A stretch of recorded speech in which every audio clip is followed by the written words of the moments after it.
Good morning, Westeros! And welcome to our Morning Throners podcast. I'm Nelson. I'm Jeff. I'm Kyle. And we're your Morning Throners. And welcome back to another episode of your favorite Song of Ice and Fire podcast. We are your Morning Throners with Cersei 9 on deck. Gentlemen, how we doing? Could be 10. I don't know. 10. Cersei 10 on deck. Gentlemen, how we doing? Pretty good. I'm excited to see what Kyle thought about this one. Ooh, Kyle chapter. Man, yeah, what the fuck? This is probably the most what the fuck chapter so far, right? Like, I was not expecting the downfall of Cersei this fast, or to even really see it. I didn't know if she was ever going to get what was coming. Seems like the bad guys don't sometimes in this series, huh? It hit her hard, huh? Yeah, it just felt like it was never going to happen, right? And like, she was always insulated, and it was never really a big, stakes were never that high. And here they are, caught up to her. What a great moment. Yeah, man, this was a big holy. This is a win for everybody. Not what I expected. Yeah, I think this chapter makes the rest of the Cersei chapter. Yeah, I've said it many times. This chapter makes the Cersei chapters great on a reread. Like, you just see her like making moves that you're like, well, that's gonna come back to bite you. That's gonna come like the faith, like arming the faith again, like just electing this high septon, like allowing that like hostile takeover, like all this stuff, just like shouldn't have done that. Shouldn't have done that. This is a bad idea. This is a bad idea. And it kind of like even Kyle's been saying it a lot of the ways, but just kind of it's good to see it all kind of blow up in her face. Yeah, and I didn't think it would be a mutual destruction, right? Like that was something I might have overlooked. But a Tyrell and a Lannister destruction? Yeah, like the whole fact that just locking everybody up. Yeah, Marjorie doesn't really seem off the hook yet. Agreed. Yeah, so especially if they're gonna have the same court, right? Like the same people try them. Yeah, it's gonna be an interesting event. Now I can kind of see why you guys are looking forward to the next book so much. Yeah, the unwritten book. Yeah, it's never coming. So don't say that. It gets cut. I'm just kidding. Your negativity gets cut every time. I'm just kidding. It was good. All right, now give us a synopsis of the chapter. The end of the last Cersei chapter was her diddling Osney, like, hey, you're going to go to the faith right after this and confess all the stuff. It seems like that has happened. It's been a day or two, probably not long. And we get the news. The court hears the news. Cersei kind of has the show of everyone hearing it. She meets with Tommen. She meets with a few people. She ends up going to the Sept to meet with the High Sparrow and Marjorie. Meets with Marjorie, meets with High Sparrow, and then got her. Lock them up. She's locked up. She pretty much gets the same treatment as Marjorie. She tried to run away. And then very quickly, the whole politics of King's Landing changes, and we got to get the recap very of that quickly. How about that chapter? I actually forgot about all that. I think in the reread, just like pop. I knew little bits and pieces from you telling me in the spoiler section, but yeah, just like that, it all just kind of crumbled in one council meeting after she gets arrested. It's pretty wild. 2 days, yeah. Well, yeah, just without her, like, what is anybody like? Everybody's kind of need to be close is severed, right? Like she was kind of the reason a lot of these people were there and they had power, and now they kind of seized their opportunity to take that power. Yeah. We can talk about kind of like how that might have played out from the other side once we get to that part of the chapter. But let's jump into it. All right. So Septa Moel walks into the throne room, and she is accompanied by 6 Rainbow Knights. All right. The new Warrior Sons. Army of the Warrior Sons of the Sparrows of the Sept. Yep. What do you call them? Of the Blessed. There's 2 groups, right? There's the Poor Fellows Warrior Sons. They make up the overall umbrella group Faith Militant. They're like Faith Militant, military force in the Faith. Yep. All right, and Cersei's up on the throne, and she's playing the fool at why Marjorie's arrested and what's going on in this situation. Yeah, how could it be? How could this be? No, not our Marjorie. Not our Marge. This isn't this is an offense to us that you would even consider this. Let her out now. Who's she been accused of? And it's not just Marjorie; it's her cousins. And we kind of we've heard all this before. It just kind of played out. This part kind of played out like they expected. The cousins were arrested of lewdness, fornication, and conspiracy to commit high treason. That was Mega and Eleanor. Alla was only charged with witnessing the shame and helping conceal it. Marjorie was accused with everything, plus actually high treason. Again, I feel like it's conspiracy for the cousins because they knew about Marjorie. Marjorie's high treason because she. What's is the high queen. treason? Her cheating on the king. Other dudes. Yeah, I think it's just her cheating on the king. That's why the cousins couldn't be high treason from fornication because they're not married to the king. Exactly. So they can't cheat on him. That's the only explanation I have there. Yep. Yeah. And Cersei's like, no way. She's innocent. Everything's intact down there. She would never do that to our Tommen. Yeah. And all right, who told you this? What's going on there? It was actually one of your own household knights. Sir Osney Kettleblack came and confessed to the High Septon himself. What? No Harry way. Swift is like gasped. Pycelle turns away, and the hall started to like. There's people here, right? There's a whole throne room full of people, and it starts to buzz. Yeah, it's the whispers. I like that. Yeah. What a wild time. And how about Cersei is so pumped right now. Yeah, do you ever think people are just like, hey, let's go check out what's going on in the throne room today? Like, we need some drama in our life. Go watch Judge Judy. What makes you just attend randomly the throne room? Like, they probably do this every day. Random people are calling in. Like, how do you know when the juicy episode's on? Well, that's what I'm saying. It's like, first off, what else are you going to do, right? Like, it's like they used to go to the executions and stuff, right? That was entertainment. Yeah. But at the same time, people showed up for Ned. It's also, she's crazy, right? Like, Cersei's crazy. You got to go to all these, I think. To Jeff's point, though, I never thought about it before. I don't think they ever say it, but it's got to be like a bell ring thing. Right? Like, hey, ring the bell 3 times in the morning. That means we're going to have court today. Because it's not or maybe it is just an everyday thing. Show up every day at 10. Every day at sometimes 10? it'll be good. Yeah. Yeah, 10 seems like a good day for court. I feel like with her, though, it's going to always be at least worth going. You got to see every episode. Yeah. They might not all be number 1, but hers might not start till 11:30 because she's probably waking up a little hungover sometimes. She's probably drunk. Yeah, it's probably great. A lot of wine being drunk. All right, so as people start talking, and it just gets worse and worse, right? People start leaving, which is pretty wild. And Cersei wants them to leave, but she also wants to know who's leaving because they seem to be the ones to turn on the Tyrell family. Yeah, I thought this was kind of funny too in hindsight because she's having the Osfrid, who's the commander of the Gold Cloaks, keep track of who's leaving. But we learned later that they can't read or write. So is this just like a memory game? It's probably bad planning. Just memorize the sigils. But this was more to see who was like concerned for the Tyrells, right? Yeah, exactly. And she kind of did this before when we heard there was a puppet show where there was like a dragon, like a lion that was being like a horrible ruler and like ruling the land in like with the iron fist. So she's like, that's okay. And then a dragon shows up and kills it at the end, and she's like, that's treason. I want names of who went to the puppet show. I think it's kind of that. And then she also sent the puppeteers to Qyburn, but she even got a name like exactly. She's like, who's okay with bad talking the Lannisters? Who's on the Tyrell side? I think that's probably what she's doing here. These people were leaving.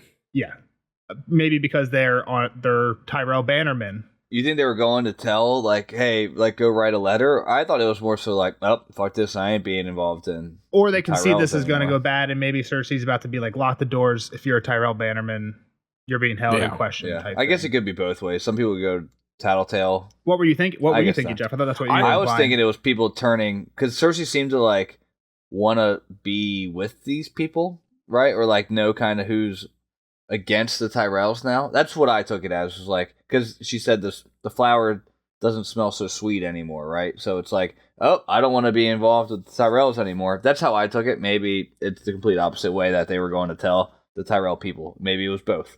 I think some of it's what Nelson saying, like the flower isn't so sweet, like they don't want to be seen in public because they're known to be Tyrell people. But I don't know. It's weird. That is a weird line. I don't know because that's not quite what I was saying. I was saying that they were still on the Tyrell side, which to Jeff, like, why is Cersei thinking that line? Well, Cersei knows who's basically on the Tyrell side already. Like that's not a surprise. So isn't it more of a surprise to see which Tyrell people leave them or like? Well, but is leaving the throne room and all of a sudden we've heard bad things about them, meaning that they're abandoned? That's not how. That's what I'm saying. Like it's either they abandoned them or they went to go tell Mace what was actually happening. Like, or try and gather with Mace, or at least regroup with Mace. Yeah, and they actually mention Mace here. I don't know if what we're talking about now is before or after, but at one point they're like, wait a minute, you're talking about Marjorie's not a maiden. It's not. Mace. It's not yet. It's not yet. It's soon after. Really quickly, just before, and you can go. All the girls have been examined. All the maiden heads have been broken, and Cersei thinks to herself, like, I hope they enjoyed their horse rides. Yeah, exactly. Because she had thought this before. And then it gets into like Mace and Olenna and their. Yeah. So the horse ride thing she had mentioned before, I think we probably spelled it out, but just to be clear, I guess riding a horse as a young girl is more, you're likely to break your maidenhead that way. So, like, you don't have to actually have sex. That's what Cersei has thought that before. Like, even if she was examined, it wouldn't matter. It's weird that, like, doesn't everybody know this? Like, it's not just like some secret that only Cersei knows, right? Like, how come the High Sparrow and the Septons aren't This is a very religious thing, Nelson. I mean, this isn't even that far-fetched. Hey, Septa Moel, let's examine you. I'm saying in modern times, this is like still a kind of a thing that like people, they still use this as a measure, is what I'm saying. So like the fact that this still exists as a measure, people don't ride horses anymore. Well, as often. I mean, some people like just like fucking living your life. Yeah, I guess I don't know. I don't know enough about the female anatomy to speak on this, but I'm just surprised. Like I don't know. It seems to me like if there's other ways that it can break, then why is this like a surefire evidence? Yeah, it's a great question, Nelson. Why is it? Okay.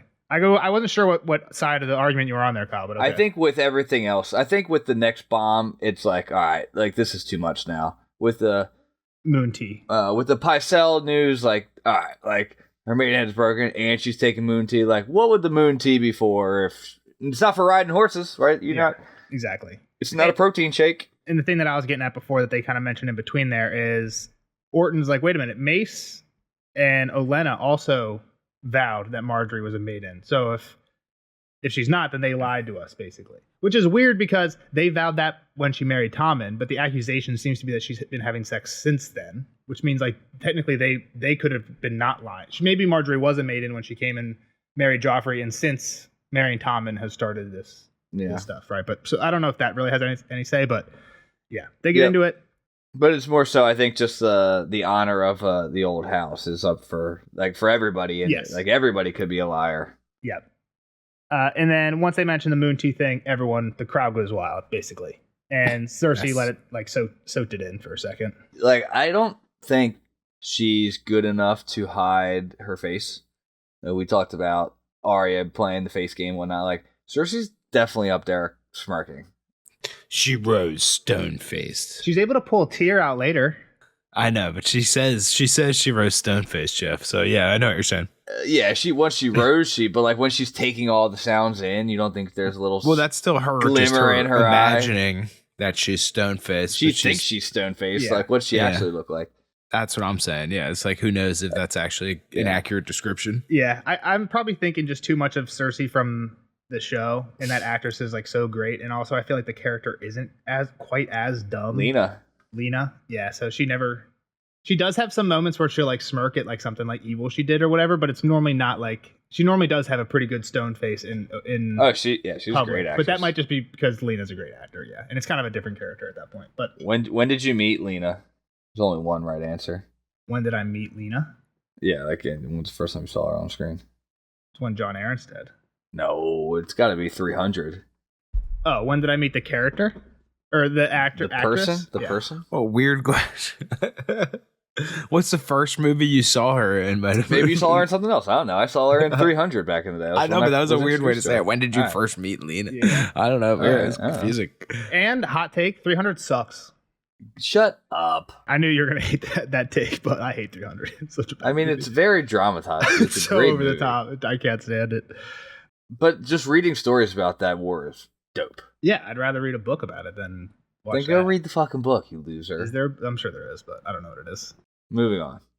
She bails, right? She walks out. Yep. Meryn, Osmond, and Boros trail her. On her way, she sees Moon Boy, and then quick thinks about the other fool that she knows, assuming that she's dead, is Maggie the Frog. Yep. She says the younger queen whose coming she'd foretold was finished, and if that prophecy could fall, so could the rest. No golden shrouds, no Valonqar. I am free of your croaking malice at last. Thing is, like, the whole like younger, more beautiful queen, like anyone Tommen marries at some point, like Cersei's gonna be old and Tommen's gonna be married to a younger queen. Like that's just gonna happen. I made that point. 3 Cerseis ago. And Marjorie actually says that later. Marjorie says like no one you're never gonna like anybody he marries. Like right. Next queen, what are you gonna do to the next queen that he marries? Yeah, you just want him to yourself. Yeah. Yeah, for sure. This part's funny too now looking back, right? Like she's riding so high. Yeah. It changes so drastically and so quickly. So they have a little stand-up meeting with the council after like the council kind of follows her out and there's like a little stand-up meeting with just them. Harry Swift is shook. He's like, what the fuck's going on? He almost falls down. Arryn catches him. Orton is like antsy. He's anxious.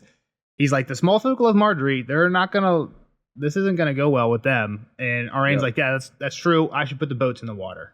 Which is Cersei's plan, right? Like, it was kind of... I mean, they were making the boats the whole time. I guess they'd never just launched them. I don't know why you don't launch them as soon as they're done. I think it's just in the way that it's said in the deal. Is like, Arain says we should put them in the water for strength, and she's like, yeah, but I want it to block the red wine fleet. Yeah, he says like it's to keep the peace in the city, but at one point she's like, Arain left it unspoken. The next part that Mace wouldn't be able to bring his army back now that the Paxter fleet's gone. Yeah, you're right.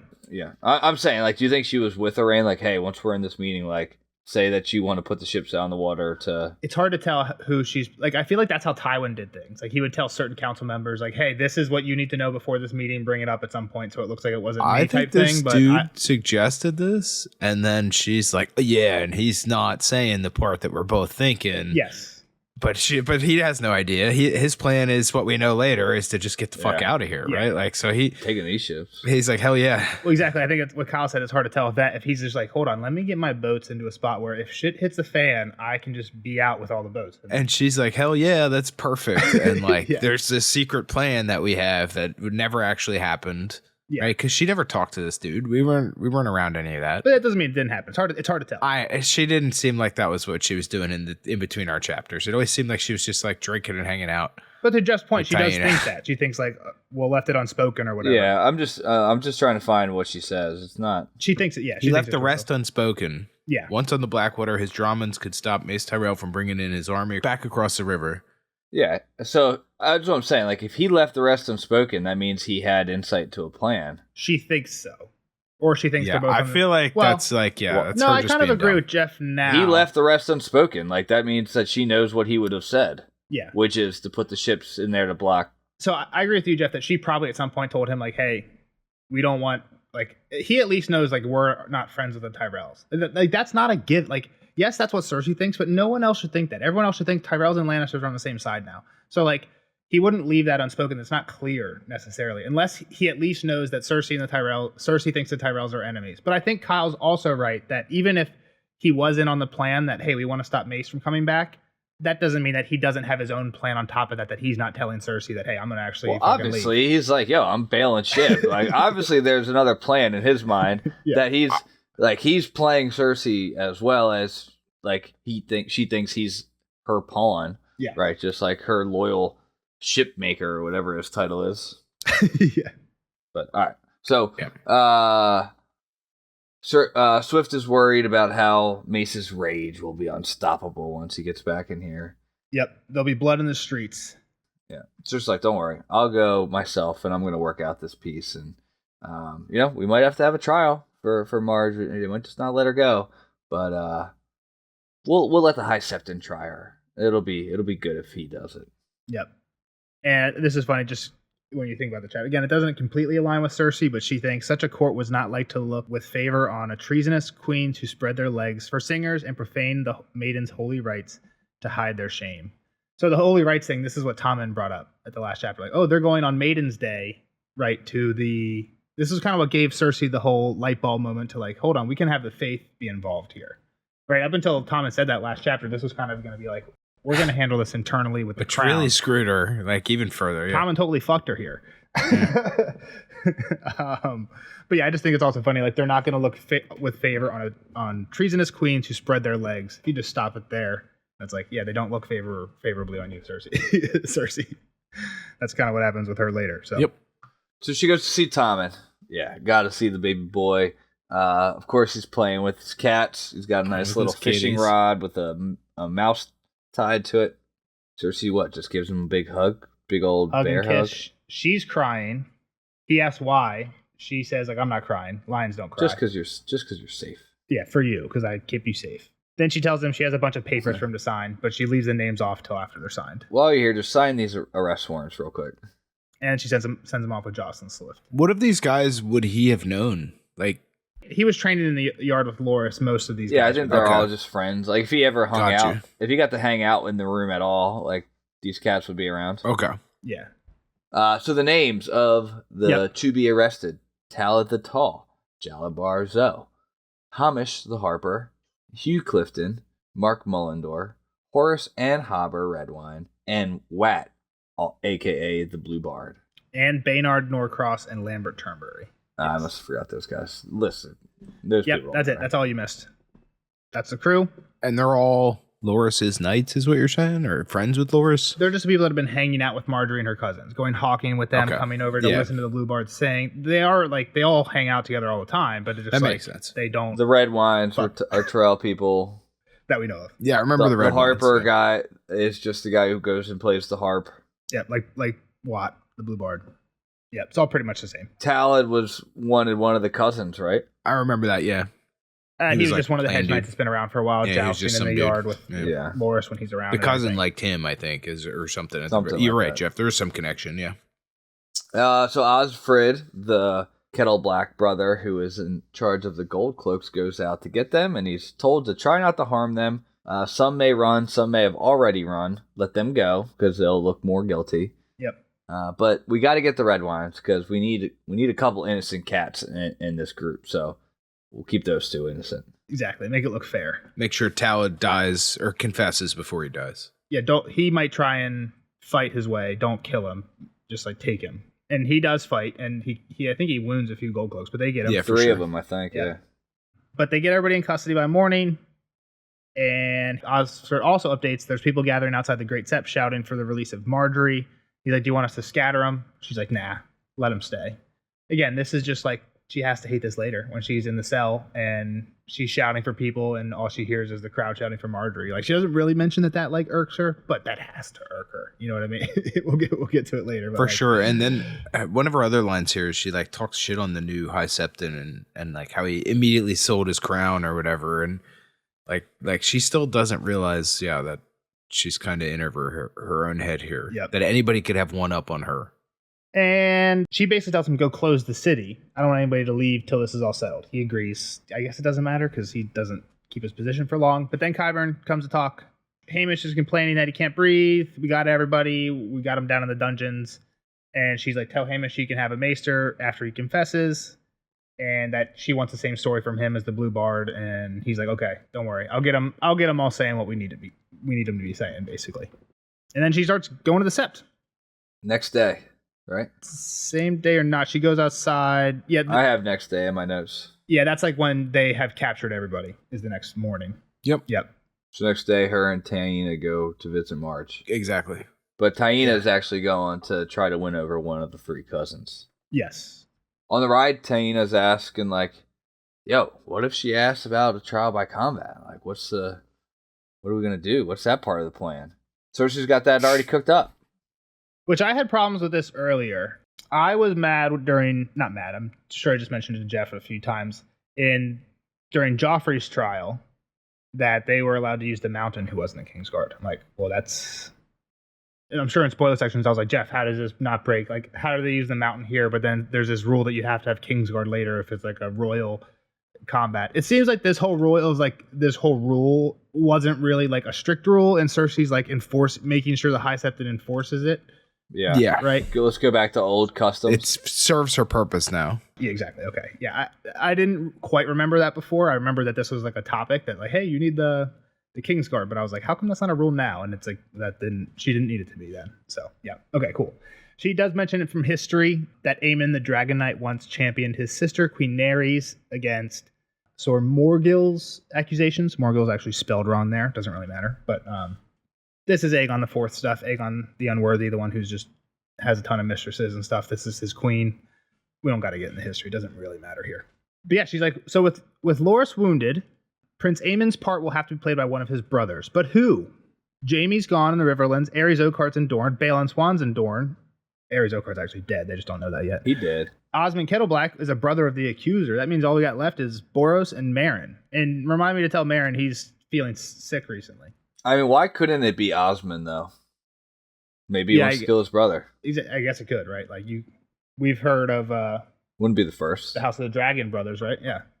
That would be interesting, right? Like, because would they have to fight each other if you pick them both? Yeah. It's not up to them, right? I guess you could decline the champion. It was... Because, would Osney have to... Or the other one have to be the other champion? Because... Why does Osney have to be the champion of the Sept? He's the accuser. Yeah, that's kind of what I'm getting at, I guess, is why I thought he would be. But he's not the defendant. That's I true. mean, he kind of is. you saw what happened to him. Well, he becomes the defendant. I mean, I guess, like, what are the trial by comments? Like, Tyrion and the Vale. The Vale had to throw up a champion as the... Yeah, but that's because I guess the accuser is like Lysa. Why can't the Sept just choose, like, their favorite Rainbow Knight, Warrior Son, then... You know what I mean? Lancel was planning on coming back here. Did we know if he did make it? Right? Cersei mentioned in the last one that he made it. Right? He's barely. Get the boy trained back up. He was a fighter one time. He can't fight. I'm saying there's some probably dope ass Rainbow Knight right now But I guess, like, is the Sept the third party, or it's more interesting if you make it Osney. For no doubt. Legally wise, I would say it's probably because he's the accuser. But you're right. It's weird. I guess it makes sense if I accused you of something and we now have to prove it together, like it's my word against yours, it should be my sword versus your sword. But he kind of accused of like a crime, though, right? Like he was like, we participated in this crime together. Yeah, that's true. It is a weird situation. I think it's more like this. Like, if it's my word versus your word, it's got to be my sword versus your sword. There's part of it. And I'm speaking as Osney needing now. Now, I think Osney should be able to name a champion if he really wanted to. Yes. He shouldn't be forced to fight. Like, if I accuse you with no fighting experience, I shouldn't have to swing the sword. If you're going to throw a Kingsguard at me, like, I need to... Let me get a goated guy, too. Yeah, exactly. I kind of agree with what you just said there, Jeff. I think it probably goes to it's not the Faith accusing Margaery. It's technically Osney accusing Margaery. He's the one that came up with the accusation. If we equate it to the Tyrion thing, it's not the Vale accusing Tyrion. It's Lysa specifically. Or Cat or Lysa or Robert. One of the three. And one of those three were just like, I'm not going to fight, obviously. Let's have Sir Vardis Egan fight for me, right? So that he was there and Bronn defended Tyrion. So it seems like both sides should be able to choose a champion if you're like, I don't have a chance here. Like, just assuming that Osney is just going to be like, yep, all right, I'm in. Yeah, which maybe before he got tortured, I feel like he's probably not in a great spot to be fighting anymore, but... Either way. So, Meryn or Boris are the only two, and Meryn, I think he's got a little cough. So. Yeah, remind me to tell him he's been sick, yeah. And Tana's like, remind me never to get on your bad side. Yeah. So, when are you bringing that boy of yours by, Taina? Tommy wants to play with him. He'll need someone to cheer him up after Marjorie's head rolls. Send a letter to him to start packing his things. She's sick woman. Yeah. Tana does say, like, oh, when the danger passes, maybe. But we find out what that goes on that a little bit more. We know where she'll be when the danger passes. Yeah. That boat's going the other direction. So they get there. No one gets in their way. There's still about 100 or so cats outside, and they cleaned up the bones. Like, the courtyard's a little bit better. Yep. Theoden. Yep, this is inside. There's some knights, some more warrior sons meet her. We hear Theoden. Theoden Wells. He meets her, and then he takes her to the High Septon, who's praying by the Father altar. Yep, by the Father's altar. Yep. Theoden the True, former Theoden Wells. Must be like they dropped their names. Does any of this mean anything? Okay, yeah, never heard of him. Nope. And the Father, does that mean anything to you? The Father's altar? They always say, like, let the Father judge you justly. So okay, that's the only thing I kind of thought about it. That's a good thought. I didn't look into the symbolism. He's ruling out justice. I did think when Cersei gets captured later, she gets captured when she's trying to flee. She flees towards the statue of the mother, and that's where she gets captured. So Mother's mercy. There, I was like, oh, I wonder what symbolism there is. But I was behind on my notes, so I didn't think about it too long. Well, it's Mother's mercy. Would be the easy one. Yeah, Father's justice, Mother's mercy. There you go. Jeff just got it. All right. So the High Septon's praying. Cersei waits. Can I see Margaery? Yeah, go ahead. Yeah, come see me after. Yep. So she goes to meet Margaery. We go see Marge sitting in a dirty cell up in the tower. All she's got is like a novice robe on. Kyle, what do you think about this meeting? I mean, by the end of it, it was the first, like, oh, good. At least somebody's kind of understanding what's happening so far. Like, this didn't kind of fall right into place. I know I'm skipping a whole bunch, but I really enjoyed this meeting. But yeah, that's really the synopsis of this meeting for me. It was like, oh, okay. Thankfully, Marjorie's kind of already seeing through this plot. Like, they can kind of get. But I would say this: I don't know she's either like still playing into like talking to Cersei. At the beginning, they're kind of like having maybe at the beginning, like for just sure. a normal, the most normal conversation between two. Like, Cersei, I can't believe this happened to me. Like, how can they do this to me and my cousins? Like, what are we gonna do? Like, are you here to?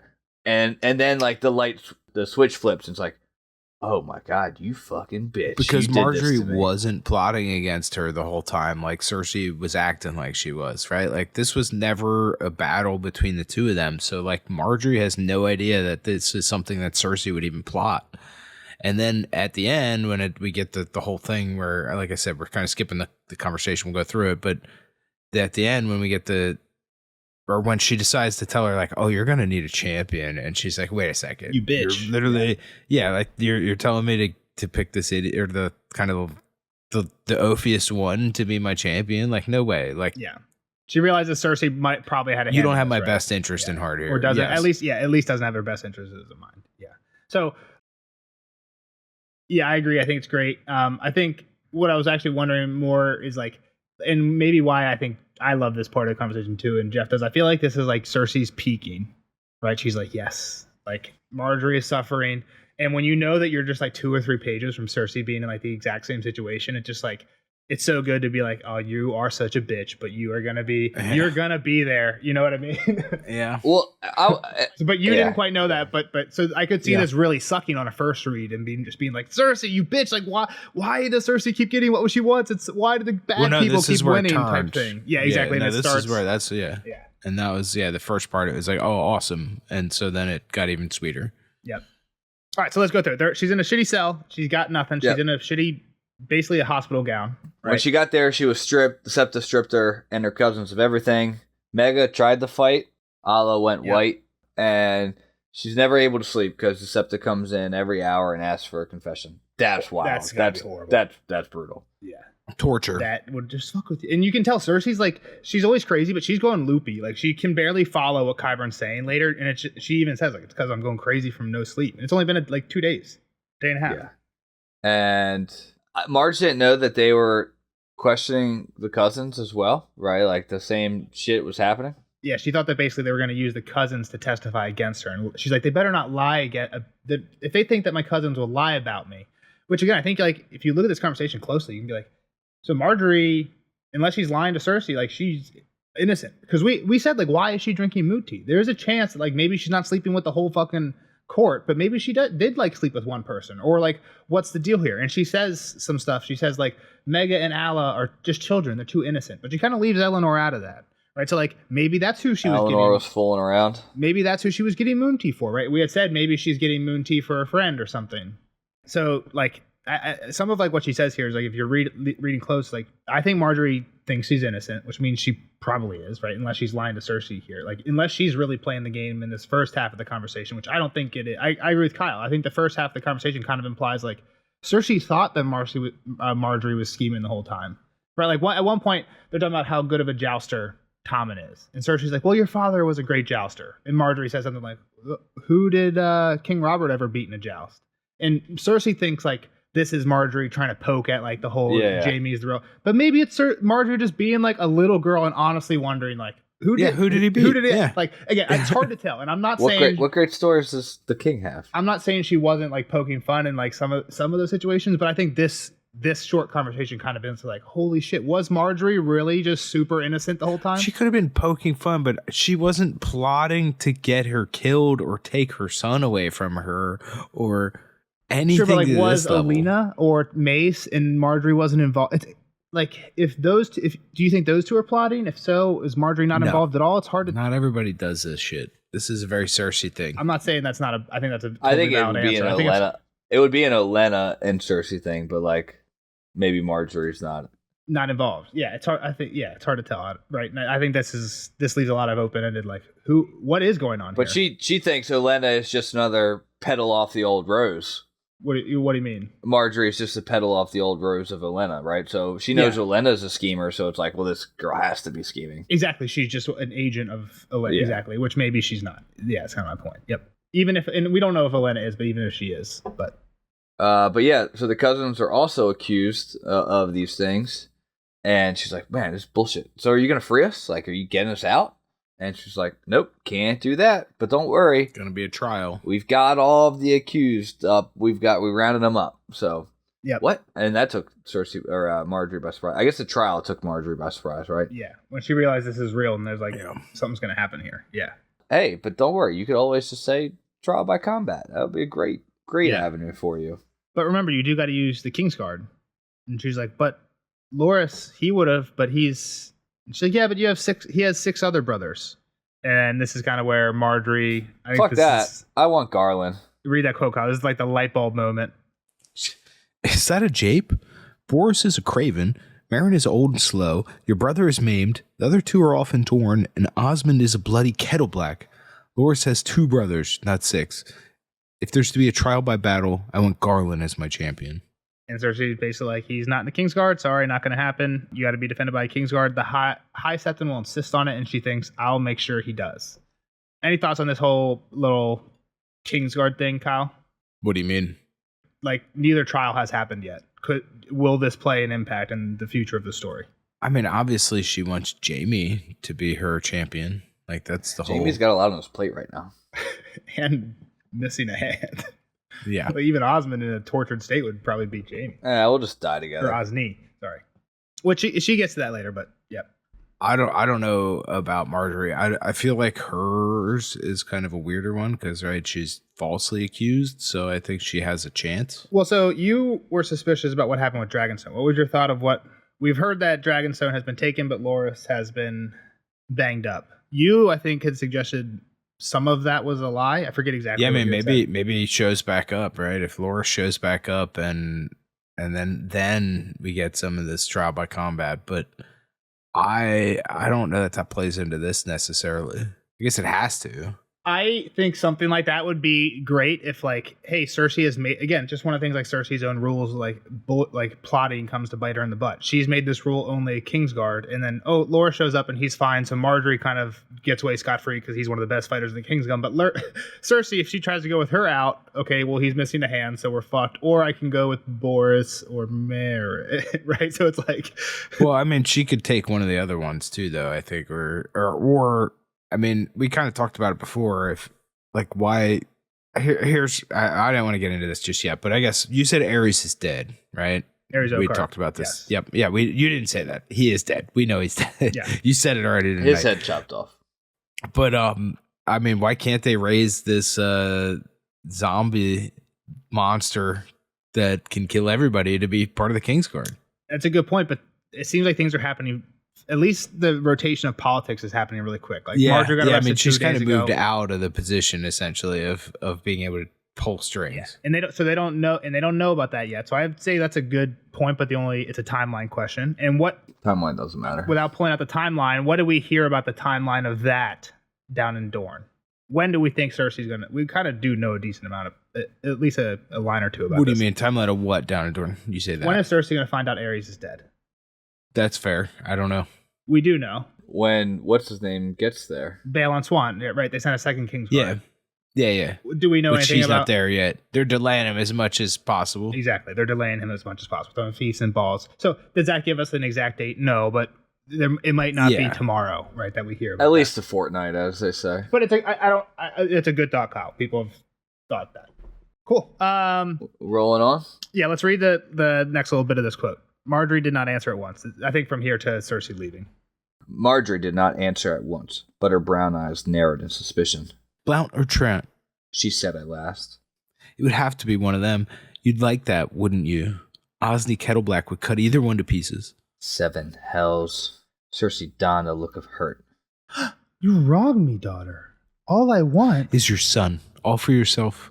You will never have a wife that you don't hate, and I am not your daughter. Thank the gods. Leave me. You are being foolish. I'm only here to help you. To help me to my grave. I ask for you to leave. Will you make me call my jailers and have you dragged away, you vile, scheming, evil bitch? Cersei gathered up her skirts in dignity. This must be very frightening for you. I shall forgive those words. Here as at court, one never knew who might be listening. I would be afraid as well, in your place. Grand Maester Pycelle has admitted to providing you with moon tea and your blue bard. If I were you, my lady, I would pray to the crone for wisdom and to the mother for her mercy. I fear you may soon be in dire need of both. And then she leaves. I'm out of here. Goes to see the High Septon. So yeah, that's just great. So, like you scheming vile bitch. Like I've just been waiting for someone to tell Cersei, say it to her face. You know what I mean? Tell her how it really is. Yeah. Well, and this is what I'm saying, right? Like this is like I don't think people are scheming like her, Jeff. Back to that whole thing. Like I don't think there's plans happening. I don't think Olenna has plans. I don't think Marjorie has plans. I don't so know. What about Littlefinger? Like, yeah, Littlefinger's there's people playing the game. Yeah, there's some people, but I don't think everybody's like that. Well, I didn't say everybody. I said Olenna. Okay. I don't think Marjorie is. We could say Marjorie's innocent rose. I don't know. This is, I think, I don't remember if we get another chapter. Has Littlefinger mentioned? All right. I mean, there's people. Cersei's not the only guilty person in this. Like, obviously, the Boltons were playing the game, and the Freys were playing the game. Yeah. This is either a show-only thing, or, it's either a show-only thing, or it's already happened and we forgot it. I'm pretty sure Littlefinger, when he's telling Sansa what happened at Joffrey's wedding, he says something along the lines of, like, oh, do you really think Olenna would have let Marjorie marry a monster like Joffrey or something like that? Like, there's an implication that, like, him and Olenna were working together with whatever happened to Joffrey, I think, right? Isn't there something like that? Is that show? Wow, you just dropping show spoilers. I'm pretty sure there's a line like that with Sansa. I'm sure I could find it. Can't you Google that real quick? Yeah. Can't believe you just dropped a show spoiler. I'm like pretty sure it's in there. Littlefinger says that when he went to Highgarden to propose the Marjorie Tyrell wedding. Marjorie Tyrell, because he went and did that on behalf of the Lannisters. Olenna let Mace bluster while she asked questions about Joffrey's nature. He says he praised Joffrey while his men spread disturbing tales to the Tyrell men. That's how the game is played. He says he planted the idea of Sir Loras Tyrell taking the white without outright suggesting it. He says his men spread tales of Preston Greenfield's death, so there's an opening in the Kingsguard, basically. And he also paid some of the Tyrell singers to sing about the fearsome Kingsguard, blah, blah, blah. This is just to convince Loras to join the Kingsguard. He says that by the end, Lord Mace thought that it was his own idea to suggest Loras for the Kingsguard. But even with all that, Lady Olenna wasn't about to let Joffrey Baratheon hurt Marjorie, and she knew that putting Joffrey, Marjorie, and Loras in a pot had the makings for Kingslayer stew. Yeah. That's nobody admitting to having, like, schemes going on, though. Well, you're right. That quote more just suggests that Littlefinger basically pulled the strings to make everything happen that the Tyrells did, that he actually made it happen. And that Olenna was smart enough to see that, like, oh, this is not going to be good. Yeah. And she might have been trying to convince Mace otherwise or something. I don't know. We don't know their motivations. Let's not get too... Hold on. The next line of my quote says, Olenna knew that Mace wanted Marge to be queen, and for that they needed a king, but they didn't need Joffrey. He tells her to just wait and see. Soon she will marry Tommen. Sansa didn't know what to say. Okay. All right. So it does suggest that he at least knows what's going on with the Tyrells, whether that's because he's manipulating them like puppets or he's working with them. It's hard to tell. That's fair. And we don't know, so I'm not going to waste more time on it. Yeah. I like it. All right. So Cersei is then escorted down to a chamber where the High Septon is. Pretty cool little, like, 7 god audience chamber where there's faces carved in the wall with different stone eyes, which seem to be doing the Mona Lisa trick to her. And they basically hop right into the conversation about Marge. Like, Septon's like, yeah, I mean, we've all sinned. I've been there. You've been there. Yeah, kings sin, but we need confession, and the queen's not confessing. So, well, maybe she's innocent. She's not. She's been examined. Well, here's the first kind of hint here. Is like, you spoke with the queen, and she's like, motherfucker, I am the queen. Yeah. But, like, for that in itself is pretty much him saying, like, we don't care you're standing, essentially. I think that's also very interesting because everything they talk about through this whole chapter, they don't really say, oh, Marjorie has to go by these guidelines. They're saying even a queen has to follow the rules of the gods. Even a queen has to. Even a queen, the only person that can do this is the gods. So he doesn't call Cersei a queen, but she's like, I'm a queen. As they get into the conversation about all the bad things that the queens are going to have to, like, abide by. That's kind of what I'm saying. Yeah, exactly. It's like, even they think Marjorie is a queen in their eyes, and they're holding her to this stuff like she has no chance, and she should know that. But Yeah, I think it's more like, hey, this applies to me, not Marjorie, is what Cersei's thinking. And it's like, that's what she's thinking. It's almost like, oh, more than you know, girl. Yes. Yeah. Yep. And I think this is interesting too. I think it's a stretch, but I want your guys' take on this quote. When Cersei says she may be innocent, he says she is not. Holy septas have examined her and testify that her maidenhead is broken. Period. She has drunk of moon tea to murder the fruit of her fornication in her womb. Is that second part, like, where do they get that? Pycelle hasn't talked to... I mean, I just think it's assuming. I guess my thought is, okay, so Lysa drank tea to get rid of a baby, right? I'm wondering if you had a septa examine Lysa, could they tell? Not that her maidenhood was broken, but she basically had an abortion. I think what Jeff is saying is they're surmising that because she's not pregnant, like any evidence is gone because she must have drunk a moon tea. I think I brought this up maybe in the spoiler section last time, Nels. Like, is there any other medical use for moon tea? We talked about this. Or was I had this question. Too? Yeah. Right. So, like, if there's not, then it's like, all right, well, you drank it. There's only one reason, right? Because you had sex and there's a possibility that you're pregnant now, right? So if you're not pregnant, it's because you took the moon tea and yeah. I think that is the case from basically the context clues in this chapter. I'm just saying the quote I'll finish reading the quote. He basically spells out all the evidence they have against Marjorie and where it comes from. And it seems like he's saying these two pieces of evidence come from the examination and the rest come from a testify, right? So he says, Holy septas have examined her and testify her maidenhood is broken. She has drunk of moon tea to murder the fruit of her fornication in her womb. An anointed knight has sworn upon his sword to having carnal knowledge. I just don't know how these... Like, they didn't say a maester has sworn that she drank moon tea. They said, like, from the examination. Okay. I don't think a septa will just be able to look at her feminine parts and be like, nope, she took that moon tea.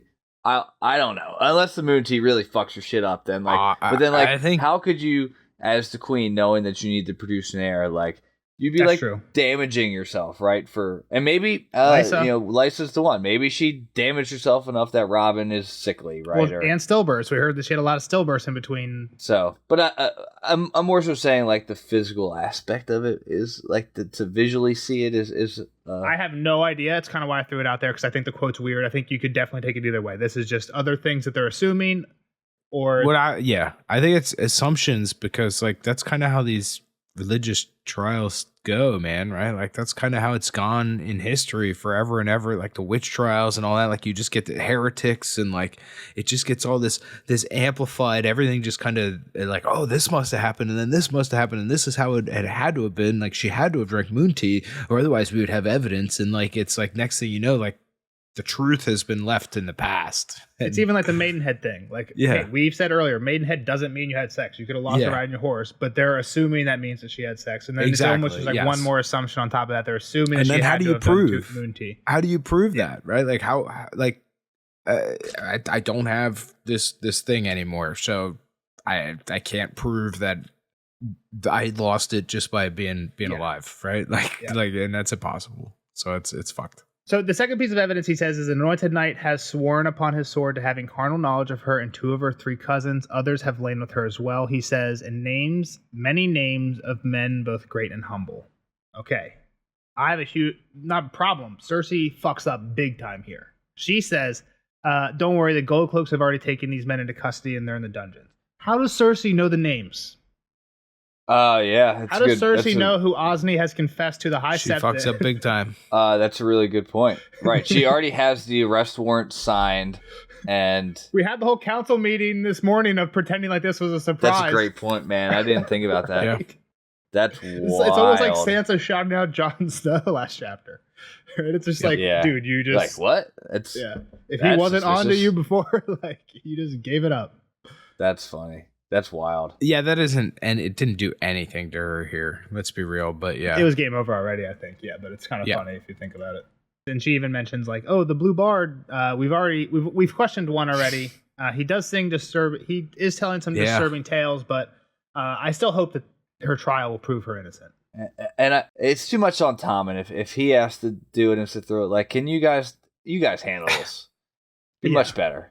You do the trial. And he's like, great idea. Maegor took away our swords.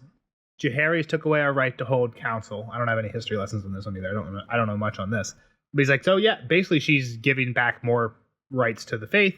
He's like, yeah, we'll definitely take care of this. Who could judge a queen besides the gods and those sworn to the gods? Which again is like, he's not saying who could judge Marjorie. It's who could judge a queen. Which again, George is doing that on purpose, right? It's like, yeah, it's awesome. You'll get a court of 7 judges. 3 of them will be women: mother, maid, and crone. What could be better to judge a woman? And he's like, yeah, but what about trials by combat? Like, it would have to be a kingsguard, right? Just by the old customs, right? Just tradition. High Septon's like, yeah, you're right. Just like we did in the olden days. I agree. Full agreement on this one. Crown and faith speak as one. Cersei just digs another shovel full of her own grave. Now, we just really need to get to the truth, High Septon. Like, let's get there together. Yeah, if I could just have Osney, I'll be going home. This has got to be one of the best like quotes in the whole book. She just makes you smile, right? Like, I must return to the castle. With your leave, I will take Sir Osney Kettleblack back with me. The small council want to question him and hear his accusations for themselves. No, said the High Septon. It was only a word, one little word, but to Cersei it felt like a splash of icy water in the face. She blinked and her certainty flickered, just a little. Sir Osney will be held securely, I promise you. He is held securely here. Come, I will show you. Cersei could feel the eyes of the 7 staring at her, eyes of jade and malachite and onyx. A sudden shiver of fear went through her, cold as ice. I am the queen, she told herself. You are Tywin's daughter. Reluctantly, she followed. Yep. That's just so great. You're just like, but he's just like, no. And she's like, wait a minute. What? No. I wasn't expecting that. I thought we were agreeing here. Like, how is that when you're like, your eyes gotta be perked up a little bit? No, I don't know that I was smart enough to catch it there. Because like I said, I was still riding the high that Marjorie was not, I mean, obviously it was a little bit of like, oh, she's not getting her full wish here. And Osney, I was not prepared for this to end part. Yep. With her still here at the end of the chapter, for sure. All right, so we go visit him. Let's go see the guy. Yep, so Osney is hanging by chains, arms up, beat bad. Back is tore up, legs are tore up. Oh yeah, he's fucked up. Boy's rough. She's like, what'd you do? He came and confessed to you. And he says, he did that. I've heard many men confess, Your Grace, but seldom have I heard a man so pleased to be so guilty. Oh, we got the truth out of him. And what? You whipped him? Like you're the High Septon. You don't do things like that. Where's the mother's mercy at? And what about this line? Sir Osney shall taste of that sweet milk in the afterlife. Yep. What's weird about this quote? Why does this jump out to me? Milk and honey? Is that what we're going to talk about? Close. Oh, because he's going to kill him. He's not going to taste of milk and honey. He's going to taste of milk, sweet milk, which is the poison. Milk? We literally just heard this for the first time. We heard it like 7 times. Okay, I forgot it was sweet milk though. Yeah, that's what Robert's drinking, right? Yeah, I think there's some also Robert parallels when Cersei gets put in her tower, but we'll get there. We'll get there in a second. Oh boy. So yeah, that just jumped off the page to me, like sweet milk. Just was like, why is Osney gonna be drinking Robert's sweet drink when he's in the afterlife? But maybe there's no point there. I was like, what? I mean, I think it's interesting that he's like, oh yeah, he's gonna be dead. Oh, dead, yeah. Yeah, there you go. Right, it's like, yeah, he'll taste that when he's dead. We're just gonna kill him. And that's how they're killing Robert, yeah. Well, it's not even that. Well, I thought that's what you were pointing out. I'm just saying, like, that he's already condemned Osney to death. That's what I'm saying. Yeah, and my question is, how does this connect to Robert? Like, to me, if there is a connect, if that is, I follow what you're saying. Well, I think you just accidentally answered it. It might be that sweet milk is what's going to take Robert to the afterlife, right? But okay, it's kind of what Littlefinger. Well, it's kind of what we were insinuating last time because Littlefinger wants him dead. All right, I guess what I was saying is that he didn't really tell anybody that he's condemned him to full death already. Oh, but there's still now, trials and stuff ahead of time, but he's pretty much saying, "Oh yeah, he'll get justice when he's dead." Exactly. That's the next part that Cersei says. Yeah, so it's like, well, you don't have the power to condemn this man to death. Like only the crown can do that. Yeah. Whatever his offense. Whatever his offense. The High Septon repeated the words slowly, weighing them. Strange to say, Your Grace, the more diligently we applied the scourge, the more Sir Osney's offenses seemed to change. He would now have us believe that he never touched Marjorie Tyrell. Is that not so, Sir Osney? Osney Kettleblack opened his eyes. When he saw the queen standing there before him, he ran his tongue across his swollen lips and said, "The wall! You promised me the wall." "He is mad," said Cersei. "You have driven him mad." Sir Osney, said the High Septon in a firm, clear voice. Did you have any carnal knowledge of the queen? Aye. The chains rattled softly as Osney twisted in his shackles. That one there. She's the queen I fucked. The one sent to kill me, the old High Septon. He never had no guards. I just come in when he was sleeping and pushed a pillow down across his face. Cersei bolts out of there. Exactly. So, little revelation there at least for Kyle, right? Like, Jeff and I have talked about this, obviously. I mean, we kind of knew that she killed the old High Septon, but you didn't know who did it, though. Like, in the last chapter, she says, you have done good service for me before. That's true. This will be even harder. And then she bangs him. Yeah. Right. Who did it? Osney. Okay, I got you. Who dare? Yeah. Who dare do it? So, and that kind of confession, probably, this is like the worst person, right? That doesn't sit well with the new High Septon. Oh, you murdered my predecessor? Sure. Yeah. Yeah, this is all bad stuff for these two, for sure. So she bolts, she runs past the septons that brought her down here. She gets basically as far as the big sept room where there's a bunch of younger septons and Silent Sisters waiting. She tries to do a little juke move, but like we said earlier, gets caught. They're all ready for her. Yeah, she gets caught at this altar of the mother, and on the way out she thinks of a few things. She's like, the Kettle Blacks will show up, the white Osmond will lead the white cloaks, Osfrey will lead the gold. First off, we just talked about how there's literally no white cloaks left and the ones that are here suck, but whatever, he'll lead the white cloaks, the other ones, and then they'll free Osney, and once he's out he'll deny all the nonsense he was just saying, all the actual truth. And she's also thinking, oh fuck, Merryweather, if they got Taina, I'm fucked, because she knows everything. She knows. She got all the If they put a whip to her, I am fucked. She's folding like a chair. My prediction, I guess, here is where it comes out is that she's still behind all this, like, for sure. And I think this kind of, for Cersei to still be banking on Taina to be her way out, like. So Taina's behind it, but like, what's her plan? Her plan is just like fuck everyone over and leave. Like, it's kind of funny, I guess, but like, yeah, just cause all this mayhem and get out of there. Yeah, like, wasn't she better a week ago when her husband was hand? I guess so. Yeah. I think it's suspicious. I think there's definitely question marks around Taina. I don't want to tell you my whole thoughts. I guess when we get to the end. Yeah. I want to remember where everybody sits after all this. After the court changes. So. Yeah, but they take her up there, strip her naked, give her a rough sponge shift. She's screaming the whole time about how she's the queen. They can't do this to her, and Jaime's going to kill them all. And they're like, well, if you're the queen should pray. And they leave her. She's alone in her cell. And this little, like, here I'm getting Robert, Aaron, and Arianne Martell, Princess in the Tower vibes. Yeah, there's definitely some Arianne. Right, there was a few times where in the Arianne chapter where she's like, they brought me food, but I wasn't going to eat their food. I threw the food against the wall. But after that second day, I got hungry and I ate. And like, Cersei's going through the same shit, right? And I mean, that's probably what a lot of people would have done. It's just getting locked in a tower. Yeah. That's what happens to you. Yeah. And the Robert thing is Robert threw his porridge at somebody once, and then he threw his chamber pot at the wall. And that's what Cersei does. She throws her food at Moelle when she brings her in the morning. Little Robin. Robert Aaron. Yeah, Robin. Sweet Robin. Yeah. Call him Robin, would you? You guys yelled at me about Soon you're going to start calling him Rob. Double B. Yeah, don't be doing that shit. All right, yeah, so I don't know. There was a few lines in here I was like, well, that's familiar. But yep, she throws all her shit. She tears up the thing they gave her, so she's just chilling naked. I don't know. I don't know if I'd have done that. And it's cold. It's winter's coming. Doesn't she know the weather outside? Yeah. She's just being defiant. Tears it up, chucks the how do you say that? EWER. Look it up. Ewer? Pitcher. It's just pitcher. It's just a pitcher. Ewer of water. Ewer. It just means pitcher. I don't know. Ewer. She chucks that against the wall and her chamber pot, so she's squatting in the corner later on. She's pounding on the doors, yelling, nobody's coming. And I feel like the whipping would suck.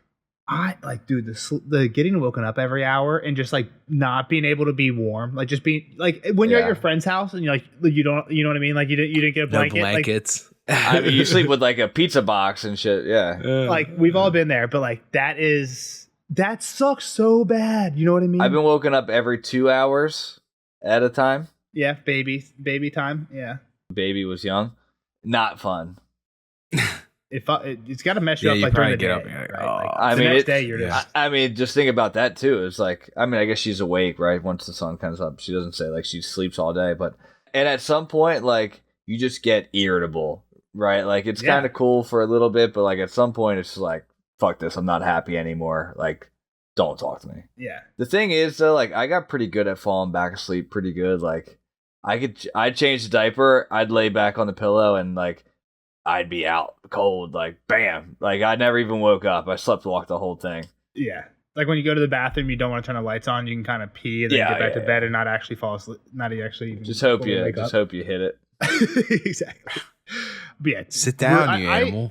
I think I'd rather just take. And maybe this is a hot take. I feel like I'd rather just take like 5 lashings than deal with like this type of treatment for like 5 days. Yeah, but it's like 5 lashings a day. They're lashing you till you confess. It's not like no. I'm saying if I offered you, hey Jeff, I'll lock you in a tower. I'm gonna set the temperature to like 65, and you're only gonna have a t-shirt and shorts, and you're gonna eat nothing but onion broth for 5 days, or I'll like whip you 5 times with a belt. No, you won't have scars. I just don't think that's fucking hurt. I just don't think that's equitable. That's what I was gonna say. Yeah, I think it need to be like 15 lashes. That's not apples to oranges. Like for the 5 days, like every 5 days, you wake up with 15 lashes. Like, I think you're looking at 15 to 25, somewhere in that range. Like 5 is child's play. You're saying I'm everyone just kidding. takes the lashes? I don't think that at all. Yeah. I don't think that at all. But I don't think I think a lot of people would take 5 versus 5 days of torture. Yeah, but it's not torture. You're just in a room. No, it's torture.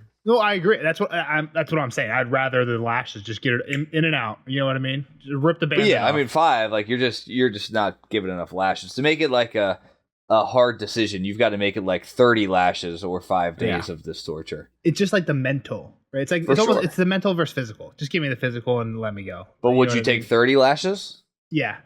No, you wouldn't. I couldn't. The thing is, I feel like by day 3. It's one of those things where, like, it's like Alone. Jeff, you know the season of Alone where they made him stay 100 days? Yeah, I just watched it. I just watched another episode of Alone Africa. Well, talk about the one where you have to say 100 days, because that's different than the rest. You had a goal, right? You had a countdown. Like Sure, but there's still people in that one tapping out at like day 85, just like, I miss my family. And it's like, dude, you're 85% of the way through, just miss them for 10 more days. Like, that's how I would be. If you're like, hey, you can get 10 lashes, or you have to be in this cold cell or whatever, I would be like, okay, you know what, give me the cold cell. But by day 3, I'd be like, fuck it, I need out of here. I know it. I know I'm too mentally weak to take it. So just give me the fucking lashes from the beginning. You know what I mean? Being cold is rough. Dude, just being a little too, even just a little too cold. A little cold. It's so horrible. Rough. It's so bad. Yeah, with no blanket or clothes. Yeah. But Cersei's thinking that when she's like, oh, the sun went down and it got cold. I'm like, oh my, how do I feel bad for you, Cersei? And this like, it's so minuscule. I shouldn't feel bad for you for a little bit of cold, but I do. Like that would suck so bad. Yeah, but okay, yeah. There's our tangent. You're such a pampered bitch. What are you talking about? Sleeping at a friend's house with no blanket is actually like the perfect, and that's like a couple hours, right? Like, yeah, exactly. Imagine you probably stayed up till 3 a.m. anyway. You just had to get till 8 o'clock in the morning, and you just couldn't sleep. What do you do the next day? What does everyone do the next day? Do you go home and take a quick nap? 100%, right? You're not well rested. You go home, take a quick 2-hour nap, and get to your day. That's what I've ever done every single time I've been in one of those like no blanket we situations. are way too on this. Torture. Everyone can relate to this one though, so it's okay. Yeah. All right. Moving on. So she's waiting for her guards to come get her. She's looking out. They're not moving. Like, what the hell's going on? Osfred, get your ass moving. Nothing. And Boros is with her too, right? Nothing. She screamed for a long time till her throat was sore. She banged on the door, and then she, out of exhaustion, grabbed the blanket, went to sleep. So she does have a blanket. Like, let me feel that blanket. It's a threadbare. They said it was threadbare. She said it was pretty thin. It's like a sheet. Yeah. I think like it's and scratchy, but she got under it and got to sleep, but not for long. In an hour, something Nella woke her up and was like, "All right, confess." Exactly. And nothing. Next day was no better. They brought her some watery soup, but Cersei flung it at him. She did drink the water, and she did put on the shift when they brought those back. She demanded wine. She brought the dinner too, but then she demanded wine, but no wine came, only more Unella saying, confess, confess, confess. But nope. Like, why is no one coming? Kettle Blacks, like, they're going to leave their brother to die? Like, they're not coming to get Osney? Yeah, this is great because, like, if you actually think about, like, when she's like, and what's my small council doing? Like, what is her small council? Like, we find out. They are making moves without her. Everything else. We don't see exactly, but it seems like they're thrilled. They're like, thank fucking God. Let's roll now. let's get things back on course around here. No, I don't even know if it's back on course. These people were only in it for themselves to begin with, right? Like they were in it for the power, and they were yes men to Cersei trying to get ahead, and now she's gone. So now they're all scrambling to do their own thing. Name their own people. Yeah, they're all trying to scramble to do their own thing. That's really what happens. You killed the big one, the cockroaches all kind of scramble, and yeah. Yeah. The thing is, like I don't like Pycelle, but the one thing I've said multiple times is like he does give Cersei good counsel, but it's like what Cersei should do to make Cersei's life better. Like who does Pycelle serve when, like, you know what I mean? Like, because he's so we find out he's in charge. Him and Harry are who's in charge. Harry seems useless. Pycelle doesn't seem much more use, but they're the ones pretty much making all the calls now, right? It's what we learned. So, and we're there, right? Qyburn shows up the next day on the second day at dawn. So she's been locked up for like a day and a half, literally. That's it. And all this shit has already happened, right? I see what you're saying. I was looking at the people that kind of were Cersei's yes men, but I see what you're saying with the Harrys and Pycelle are trying to pick up the pieces and put it back together and undo all the fuck ups. Okay, yes, I'm on the same page. Like Orain Waters was a yes man, and you're right. He did take what he could. That's and what leave. I was talking about. Yeah. And Orton, there's a few of them. Orton was a yes man. It's hard to tell. He just seemed to leave. He didn't, like I said, he didn't seem to gain anything. But yeah, the ones in charge now seem to be like the incompetent / like actually doing their best, just not that good ones. But so it's hard to tell. So he comes. What's up with Tommen? This is one of the, I think, a super interesting line. She asks about her son. It's one of the first things, but she doesn't say, "Is he okay? Is he still king? Is he still king?" I think that is like read the line or two above that, Kyle, because I feel like it's a setup for she's about to ask, "Is he okay?" But I think it's more of like, just like, do I still have an out? Like, am I still super powerful? It's Qyburn talking. He says, "That will not be allowed. You are to be tried before a holy court of 7 for murder, treason, and fornication." Cersei was so exhausted that the words seemed nonsensical to her at first. "Tommen, tell me of my son. Is he still king?" Yes, exactly. So it's almost like, for a second, it's like Qyburn just told her that, like, hey, you're in a horrible situation. And she didn't know this already. And at first you think like, wow, she's such a good mother that she doesn't even think of, this is what I was thinking even on this read I'm on now. I was like, wow, she's such a good mom. She doesn't even think about like how bad her own situation is. Her mind goes right to Tommen. But then the second sentence is he still king? I thought it was going to be, is he okay? Can he still help me? Exactly. Yeah. The is he still king points out to, no, she's still thinking about herself. So because I feel like people make the argument that like Cersei does care about her children. She only cares about her children in as much as they give serve her power. Purpose. Yeah, her end game. Like that's so, like this read through where I'm taking like close notes, that's become so obvious to me.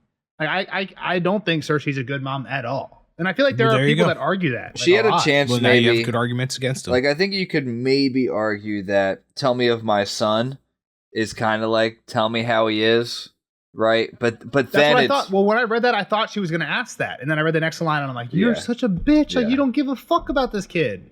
And it's the same thing. It would have been better. Like she could have said, "Is he okay? Is he still king?" Like, but I think that's obviously a point, right? She doesn't. I don't know if she doesn't care, because I do think she cares. Jeff. The other part of this chapter was similar, where she, after the council, she's like, "I want to visit my son Tommen," and she goes and she's like, "Oh, you're so sweet. Please sign these papers for me." Sure. Okay, go off with Jocelyn. Like literally, she didn't care at all except for to get him to sign some papers. It's all transactional. It was like a 2-paragraph. He's part. the king. She needs him. Yeah.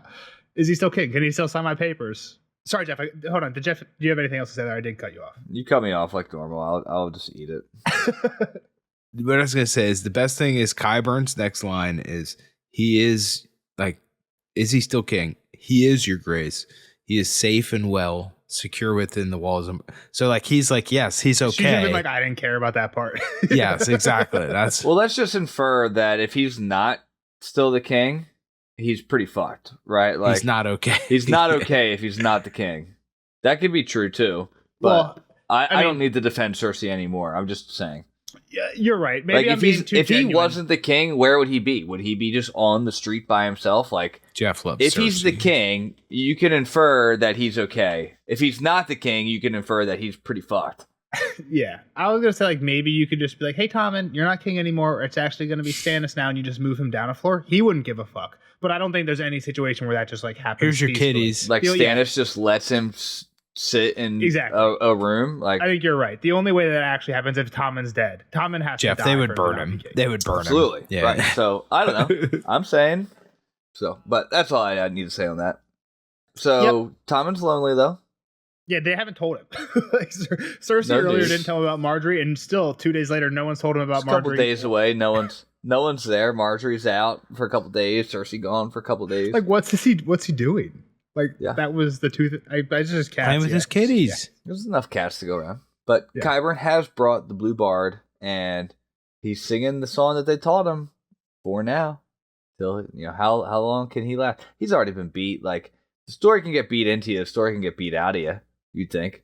So Qyburn, exactly. But Qyburn brought the Blue Bard here, and he says, "My whisperers tell me that he is still singing the song that we told him," which means he has spies in the faith, which we knew before because he said, like, here's who's winning the election for High Septon and stuff. So he has spies here.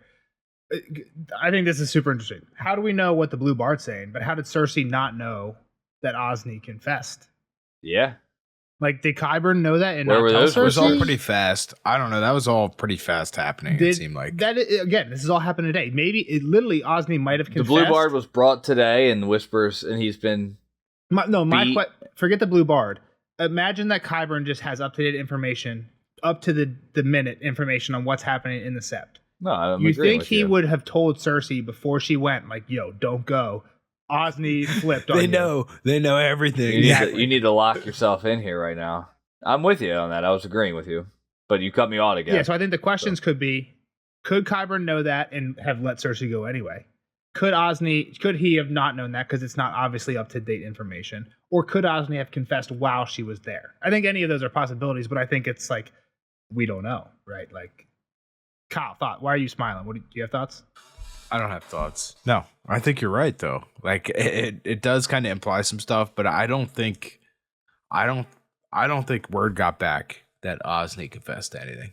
Is where I'm at. Okay, that's why I'm laughing. Is you're off on a tangent, and I love it. That's all. I think it's a fair point. If Qyburn's saying I have whispers that tell me what the Blue Bard is saying right now down in the dungeons, and he hasn't flipped yet, he's still singing our song. I think it's weird to think that he didn't know what Osney was saying. So I think either timing matters or there's... Well, yeah, it's timing. That's okay. I'm sorry, I didn't realize there was an option of timing. The only other thing could be Osney was in a spot where only the High Septon was. Like, he's doing the one whipping personally. True, that's possible. He's the only person whipping this person and asking the questions, and like he did kind of say like stuff like that. Cersei's worried that like every conversation's being listened to. Like, she's like she said it a couple times in this chapter. Like, other people. She told Taina, "Be careful what you say because people will be listening." Yeah. She was, I think, conscious of or aware of what she was saying to Marjorie. Yada yada. So. Mm-hmm. I'm gonna lean that whisper didn't make its way out. However that happens, I would say the whisperers are probably trying really hard to get around that area, right, to make sure everything's going. But for whatever reason, I would say it makes the most sense that it just didn't get out. The other thing that I think is weird is like if Qyburn literally 2 sentences above said, "Hey, I have spies in the Sept that are telling me things about what the Blue Bard is confessing," and he's still telling the song that we taught him. Like, you're right, Jeff. Cersei didn't say she was careful. Like, Cersei thought a few times, like, the Red Keep isn't the only place where people might be listening, or like there's more than just the gods listening. But Qyburn is here saying basically to Cersei, we tortured the Blue Bard into telling a story that we want to tell. After he just told her, but I have spies here that are hearing things through the walls. But if they're his spies, like, your spies don't tell on you. But I think what Nelson's point is that if he has spies here, other people have spies here as well. They could. And this is what's making me think, like, could Qyburn have known that Osney flipped and been like, "See ya, Cersei, have fun." Like, like, let her walk to like, maybe he's not on Cersei's side. You know what I mean? Like, see ya, have fun. I can go back to my Frankenstein monster in the basement.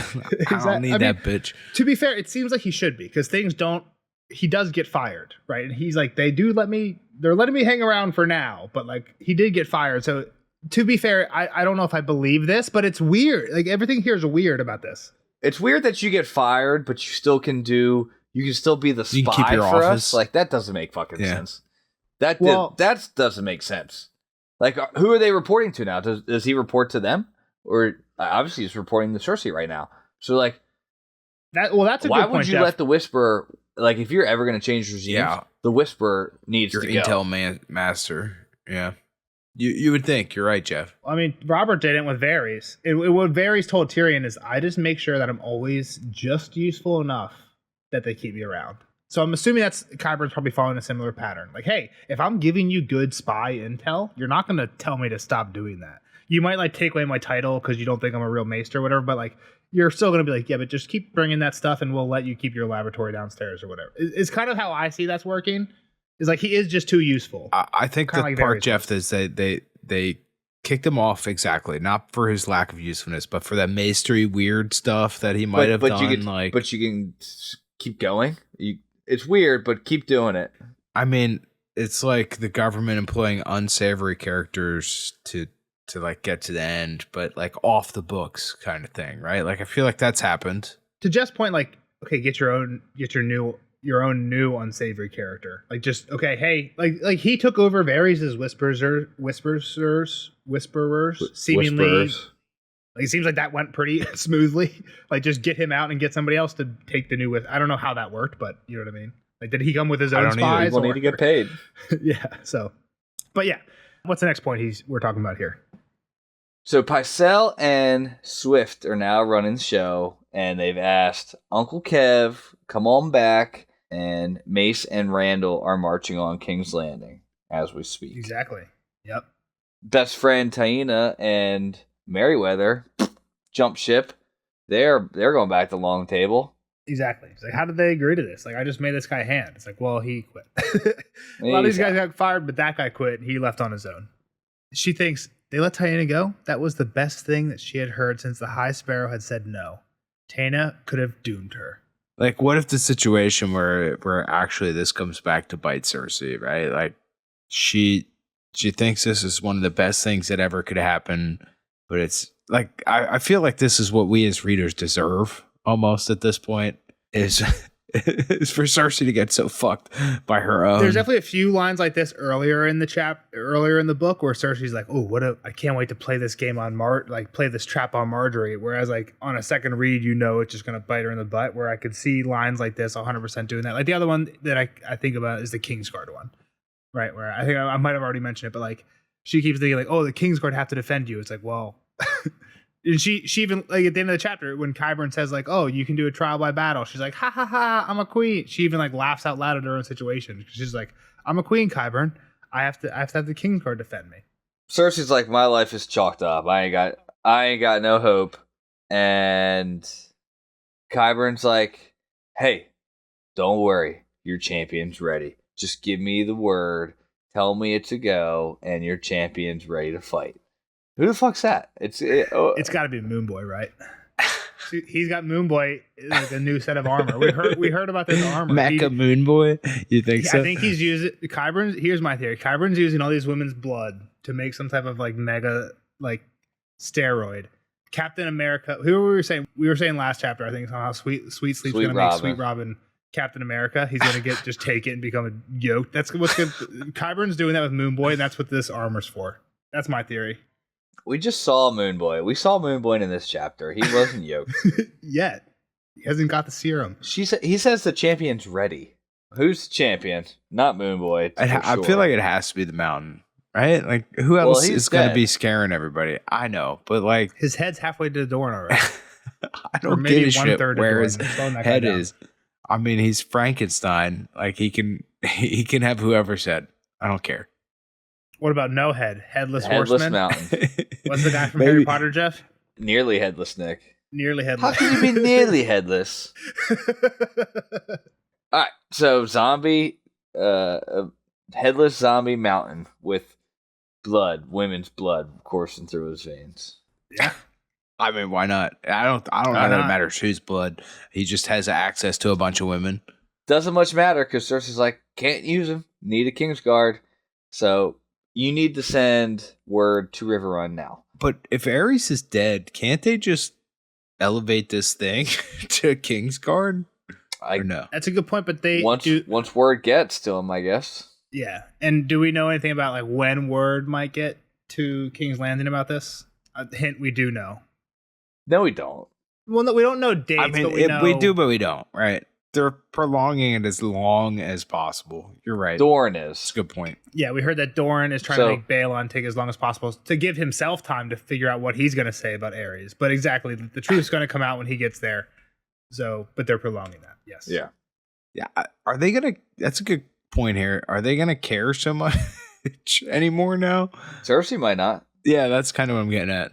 But I have the problem. Like, does she have the power? She's no longer in a spot to influence Tommen to sign a paper for her, right? So once an Uncle Kevin gets in, or Pycelle or Swift keep doing the deal, like, they're going to nominate somebody. It's not going to be Zombie Mountain person, you would That's think, true. That's right? true. It's, yeah.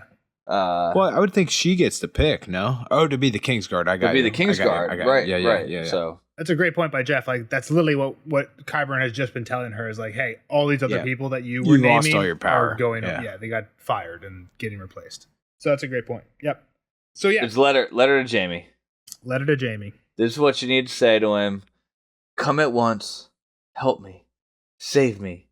I need you now as I have never needed you before. I love you. I love you. I love you. Come at once. And Qyburn is like, as you command. I love you thrice. Do I gotta fucking write that shit 3 times? Not one time, not 2 times. Thrice? And she's like, thrice. Yeah, I gotta reach him. And she's like, he'll come. He's my only hope. We need him. But he only has one hand. He doesn't have a sword hand, Cersei. Like, you being stupid here. If he dies, you die. Then we'll go out like we came in together. Yeah, that's her plan. She has said this before. That's how I don't know, fucked they up might have she both is. said this before. I don't know. That's how fucked up she is, though. To just be like, well, then we both die here. Then this is when we both die. If we die, Yeah. we die. Yeah, she doesn't care about him. She needs him. She needs him for herself. Back to that whole part that you were talking about with her and the kids. Yeah. She's just using him when she needs him. That's who she is. Fuck Cersei. Just She banging sucks. him when she needs him. So next chapter is Jaime. Jaime. Bum, bum, bum. What about the last chapter? What do you mean? Jaime's been the conclusion of both chapters. What? The last 2 His chapters, name. Slap. Brienne is what he's saying. Oh, Yeah. Brienne. The fuck? Acts like you read the book and took notes on it. When you said what about the last chapter, I thought you meant the last chapter of the book because Jaime is the second to the last chapter of the book. There's only one more after Jaime. So I thought you were talking about like the actual last. I thought you meant the one after Jaime. No. Well, obviously, you It's didn't not I need to read Jaime now, I think. Ooh, does that doesn't happen very often? Where you No, where I'm you not wanna gonna. read? I'm not Yeah, you gonna. are. But I should. gonna I'm not dabble. going to. It's hard for me to fucking have to record right after. Yeah, I'm sure it's hard to remember the details that we talk about. like, when why we would I don't do record that? these. That's Yeah, not worth it. yeah. It's better for me to do it like right beforehand. Yeah. All right. Well, right now on the Cersei chapter, do you have any predictions for what might be in the Jaime chapter, where Cersei's future might be going? I mean, I feel like Jaime has to come back. Like he has one choice. I know everything he's been doing has been like, no, fuck that lady. I just don't think he's got it in him yet. I don't think he's that far along yet. I think he's coming back. I think he's going to hate himself for it. I think there's going to be a lot of internal strife over that. But Do you think that happens in the next Jaime chapter? Like, do we see this in this final chapter? I hope. Yeah, I mean, well, maybe not. I mean, maybe it's the River Run stuff. And didn't we hear from somebody that River Run is lost? That was word in the Vale. We'd heard that Riverrun was taken, but we also heard that Dragonstone wasn't. Yeah, and then the whole cat thing, with her with the crown. I hope maybe we hear some of that. Oh yeah, because that crown was supposed to stay at Riverrun. Yeah. Yeah, I don't know. I think I've You've said nothing. Don't try and said say nothing. it. Don't try and say I think I've said my prediction. You said you've made nothing. Just take a shot in the dark if you have to. Put it on paper. All right, I feel Jaime's like just Jeff, giving like, up when all Jeff- shit, and he's going back. He's just bailing. Does he That's fight what I've left? said. Does he fight left-handed? Does he fight up he's the gonna stairs try. of the Sept to break Cersei out? He's gonna try, man. I think he's gonna do everything he can. I don't have faith in our boy Jaime. Man. I think he's not come far enough yet. Were you gonna give me a compliment, Nelson?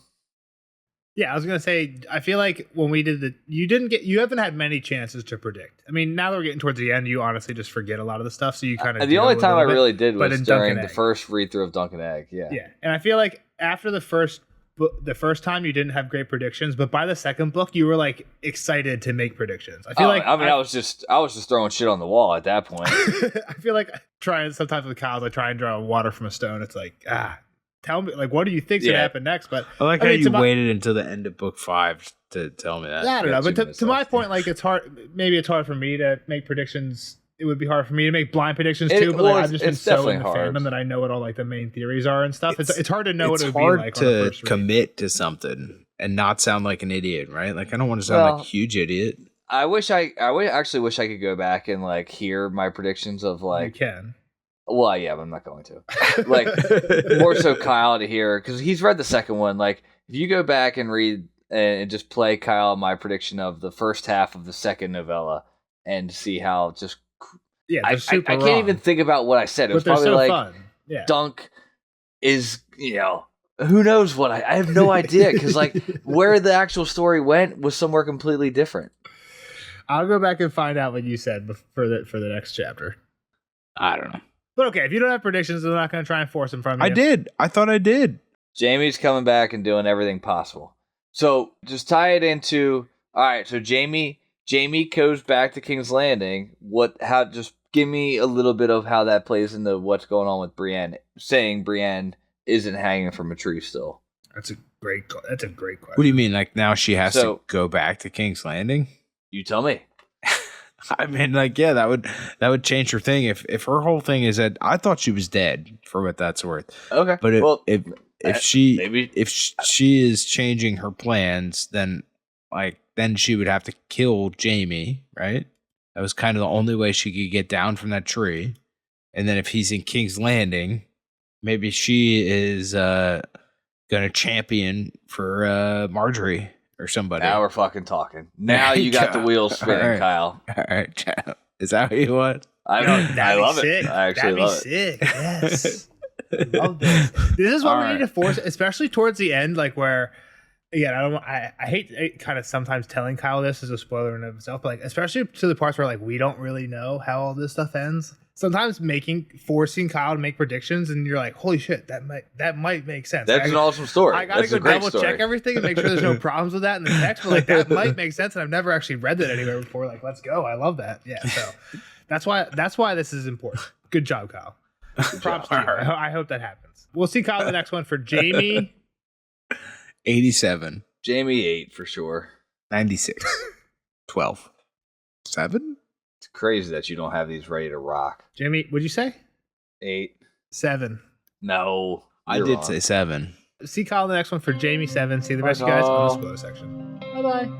Bye. Later, nerds. Spoiler alert! Spoiler alert!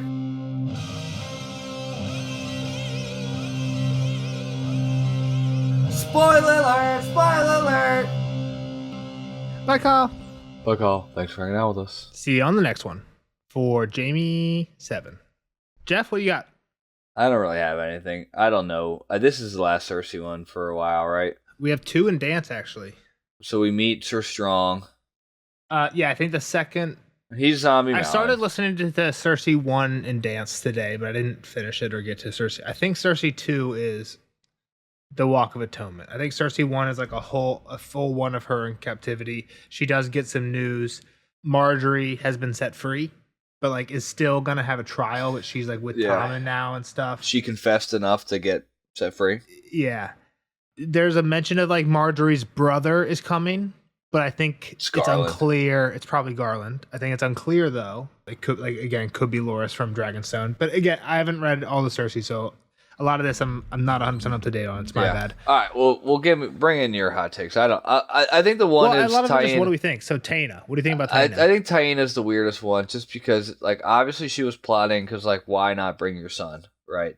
And then why once this works, like you get out of there. So hold on. So here's my question to you. We walk into the Sept. Me and Cersei. Taena's with Cersei when we walk in. We go to the High Septon. Hey, can we go see Marjorie and the cousins? He's like, yeah, go ahead. Come see me after. To Cersei. Yep. What's Taena do next? probably tells the High Septon that Cersei is the one that did all. You think she's the big rat? Well, that's not actually what I was thinking. I was just wondering, like, does she even go to the cousins, or does she just tell the Septons, hey, I don't really care. I'm gonna leave. She dips right out. I think she dips right out. But to your point, I guess like her dipping at that point assumes that she knows Cersei's not leaving. If she's dipping, then that means she knows Cersei's not leaving, which is like maybe she did tell the High Septon like, hey, ask Osney about this. Like Cersei might have just said, yo, High Septon, real quick, while she's having that meeting. Because the weird thing is High Septon is kind of just oddly like, yeah, okay, go talk with Marjorie. Like, why does he allow that if he's going to lock her? I mean, it is great for us as readers. And like, maybe he is thinking like, there's not a chance she doesn't come see me afterwards. But she could have gone and saw Marjorie and not gone to see, like, just tried to run away right away. It's hard to tell if the trap is set already or not. It's hard to tell, exactly. And it's hard, which makes it hard to tell what Tyene is. It definitely seems like the trap is. My guess was that the trap was already set. Like he knew that the day that Cersei came, she wasn't leaving. Would be my guess. Because Qyburn says when Tyene came back to us, she told us you were captive. So what, did she hang around until that happened? Or yeah. What I mean, what's your feel? You don't know? I have no idea. Do you think she would be the big rat that set everything in motion? So one of the things I was thinking earlier is Cersei tells Osney, don't let anyone out of the city until this is all over. Or she tells this actually matters. She tells Osfrid that, the commander of the Gold Cloaks. Right. And then later, Tyene and Merryweather are gone. But Osfrid is also fired from commander of the Gold. Yeah, so exactly. So that command doesn't stand anymore. So does that matter? But my thought is, I think some people think Tyene is on Varys' side. And we find out epilogue Dance with Dragons, Varys is in King's Landing. He kills. Where is Long Table the Essos, or that's still in King's Landing somewhere, or in Westeros? It's in the Reach. So like them just going home, it doesn't like make them safe. Like obviously they can like summon them back, right? Like for the trial or something like that. Yeah, go get them. But I think the assumption is like, okay, Cersei doesn't have the strength to do that. Nor why would Cersei want them back, right? They know of all of especially Taena. Like she knows she wouldn't want Taena to be a witness unless she could lie very well. Well, sure. And the other trick here is, I think one of the main theories is Taena is on Aegon's side. Yeah. And again, this seems weird. Like, okay, why would you just go to Long Table if they could just call you back? But we don't, timeline wise, it's hard to place this with Dance. Like, Fagon might be at Storm's End right now. So it's like, okay, Cersei, even if she does escape this, she has bigger things to worry about than getting Taena back. You know what I mean? Like, it's very hard to not know the timeline of that. That whole book has a timeline, and like this is why timelines don't matter. Because like, how are you supposed to keep track of it all when you don't know shit like that? Well, there's again the timeline I'm trying to follow has been trying to do that. I probably should have been doing a better job as we've been going through some of these later Feast of Crows chapters, trying to match them up with Dance of Dragons. Real quick, let me look and see. Again, I don't completely trust this timeline, but it's relatively close. It says that it's about a month after this chapter that Jon Con takes Griffin's Roost. So not Storm's End, but they first land and Jon Con's already at Griffin's Roost. A month from now, not yet. In a month. Oh. So it makes the Taena thing trickier, but again, still, like, if you know, like, hey, we're coming. Like, Jon Con would have sent the Raven that says, we're on the way. We'll be there in a month. Sure. Spring the trap now, and trust me, by the time anything like, it is close, like, to the point where that could be the case. So it's hard to tell. So, again, for me, palms up. I don't know. For when you ask about Taena. Palms up. The answer is going to be great, though, whatever it is, with Taena. I was just talking shit on Kyle for giving palms up, and here I am with palms up. I'm on. She's on Fagon's team. If you put a gun in my head, she's on Fagon's side. I mean, she's got. I don't know. Tyena's weird to me because she's got some Essos ties. Like, does that mean like she's been working with You're saying like is it Varys Golden related? Company, Varys. Varys is kind of Fagon anyway, so it might all be the same thing anyway. Sure. Yeah. All right. Anything else? The whole Varys point too was like, if the city is actually closed, he could have been how she got out, because in the epilogue of Dance, we find out that he is still in the city, so he definitely has secret ways within and out. Yeah. Next one, It was near dawn on the second day, and Cersei was licking the last of the porridge from the bottom of her bowl when her cell door swung open unexpectedly to admit Lord Qyburn. So now Qyburn has to kill her to Lightbringer. Dawn. Yeah, just Dawn's a Dawn mentioned. quote. I mentioned it. We bring it up. There's not There's much. some sweets, right? Osney would taste the sweet milk. You had another sweet milk, but Glow was always on the sweet is a lie. Yeah, there was a lot of sweets. So maybe they'll never actually kill Osney, the sweet queen. Blah blah blah. There was a lot of sweets in this one. Glow would have gone off on this chapter for sure with the sweets. Yeah, I don't know too much about the Dawn. Saw it, and again, the symbolism. On the second day, she was licking the porridge from the bottom of the bowl, she's desperate. The bottom of the bottom, exactly. And then Lord Qyburn comes in. So could he have a bigger role to play? No. I don't know. Qyburn's worthless. If Qyburn knows they are whispering, they're whipping the blue bard, shouldn't he have known they were doing the same thing? Yeah, no, I think this is that's a big deal. I brought it up in the non-spoiler. I don't know if maybe I shouldn't have, but I don't think. I mean, it's his job. He's at this point, one of the fans. I don't know if you saw it. One of the fans recently in the Discord commented that one of the big. I think I saw. There was a lot of comment after the Ariane chapter when we're do we talk too much? Do we talk not enough? There was a lot of comments. Some kind of on both sides, but one of them that I've kind of taken to heart is I don't like when you tell Kyle the fandom thinks blah blah blah. Yeah, I read it. So that's one of the ones that I'm hesitant to because I think that is a really valid point. I think it's valid enough for you to say he's the masters of whispers. Here he is bringing up whispers of inside the deal. And this is one that I don't think I've read online anywhere. This is just something I thought when I was taking notes. I'm confused about it. How did Cersei not go in? She should have not gone. I mean, again, it's her obliviousness and her just ego that she walked into the Sept without asking for what the whispers were going on with Osney, right? Yeah. Well, and here's why I think I'm hesitant to it, because I feel like this one, the whole what could Qyburn have been sending Cersei willingly into a trap because he already knew about what Osney said. Part of that is yes, because I thought about this when I was taking notes in this chapter when he started talking about how he knew what the Blue Bard was saying, live, basically. So how did you not know what Osney was saying live? Was the thought I had to myself. But I'm sure some of the second part of okay, did he send Cersei in willingly then? I know Preston Jacobs fans at this point know I'm a Preston Jacobs for the most part fan. He has some here or there theories, but the one that I think is interesting is he thinks Qyburn could be a Doran Martell plant. And okay, I don't want to go into all of the evidence, but how do you, if you know the Blue Bard's doing this, how do you not know Osney? And then okay, well maybe you do know Osney, and then why would you let Cersei? Well, if you're working for Doran. So again, I don't remember all the points of why he might be working for Doran, but if you are working for Doran, that's a great reason why you might let Cersei keep doing this, even if you knew. So yeah, again, I that's why I'm hesitant to tell Kyle some of it, because I'm sure some of my thoughts are just from theory videos I've seen from Preston Jacobs or other random YouTubers throughout the past, right? You've been down too many rabbit holes. Exactly. I've been down too many rabbit holes. There's other thoughts in my mind that are from more than just the books. But that is one that I think still makes sense. And that's why sometimes during the podcast, I'm trying to think, and normally I edit out the long silences, but I'm trying to think do we know this? Where do I know this from? Is it from a crazy Preston Jacobs theory, or is it from textual evidence, right? So, but I think Qyburn is a big mystery. The whole, let's just talk about the coin that they find in Rugen's cell. Did Varys plant that? Did Qyburn actually plant that? Was that actually there? You know what I mean? I think it's a Varys plant would be my guess, but I should have mentioned this in the chapter with Kyle, but this is part of why Cersei's so crazy is you can't just blame Cersei for being crazy. The prophecy is part of it, and parts of things like the coin, it just is meant to stir the pot in her mind. I don't think that Kyle is fair in saying that Cersei's the only one that manipulates or is scheming. He's wrong there.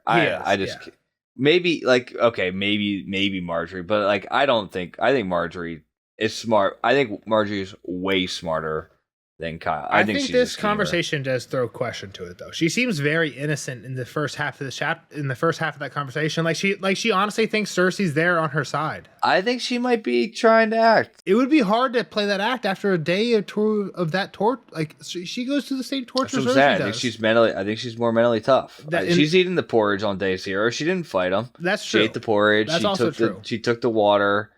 You know, the lack of like crazy pride and stuck-upness helps. She wasn't actually diddling anybody here. She might have tried to diddle Renly, right? Like, so she's pretty innocent. Like, if you're innocent, like you're like, why the fuck am I here? Like, yeah, it might be easier to play that mental game when you are innocent. Like Cersei's like, fuck, I'm fucked. Like, yeah, absolutely. Like I got the no truth is not on my chance. side. Yeah, or Marjorie kind of has the opposite. That's a good point. Yeah. So, okay. Fuck. I definitely forgot to finish writing this sentence that I was going to add to the spoiler section it just says Kyle didn't know. Great.